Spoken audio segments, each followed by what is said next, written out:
Hi, welcome to my channel. My name is Rashonda King. Thank you so much for joining me today.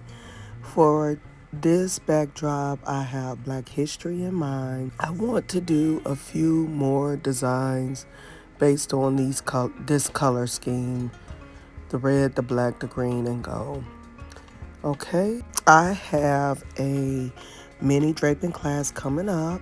I want to take this time to invite you all to join me. It will be virtual, it will be live. I will go over a design with you, and you'll receive links to all the materials that will be used in the design, and you can follow along and create this design during the live, because I will send you the links and everything ahead of time. Also, I have a premium draping guide that I would like to offer you all to kind of help you, and it's kind of what I go by when I'm creating these designs. Okay, so this is a triple layer backdrop. The base layer is my crushed, or I don't know if it's crinkled gold taffeta fabric. I found that makes a beautiful background fabric. Then for the middle layer, I used the velvet green drapes, 4 panels of it.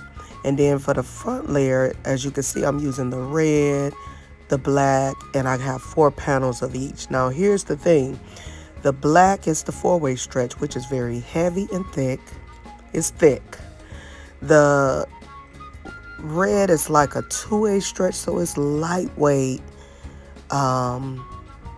So they're 2 different fabrics. They're both stretch, but they're different in the way they feel and the thickness of the fabric. So I could have used a little bit more of the red to kind of balance out the thickness of the red and the black.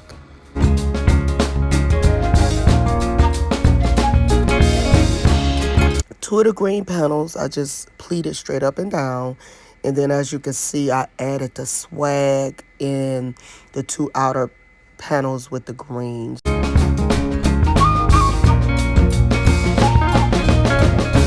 So now I'm moving on to the red.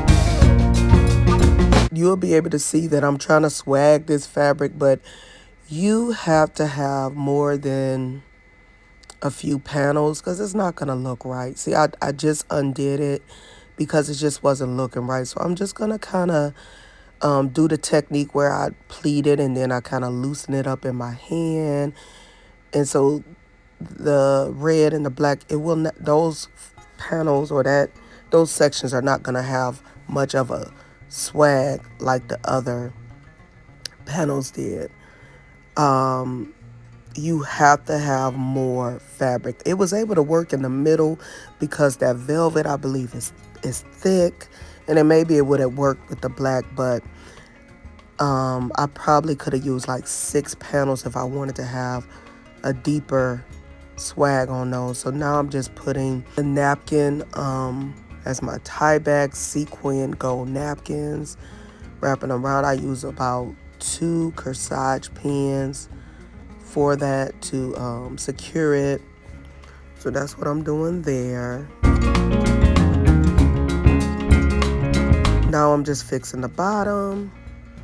I have a little help from my Yorkie, but the red and the black, I make it more, I don't feel like that's like a puddle. That's more so like a Hershey Kiss bottom, and the center is more like a puddle. Okay, so this is how it turned out. Please comment below and let me know what you think. I am also going to leave links so you can find out more about the mini draping class, so you can get access to my premium draping guide. Please like, share, and subscribe to my channel. I thank you so much for joining me. Until I see you next time. Bye.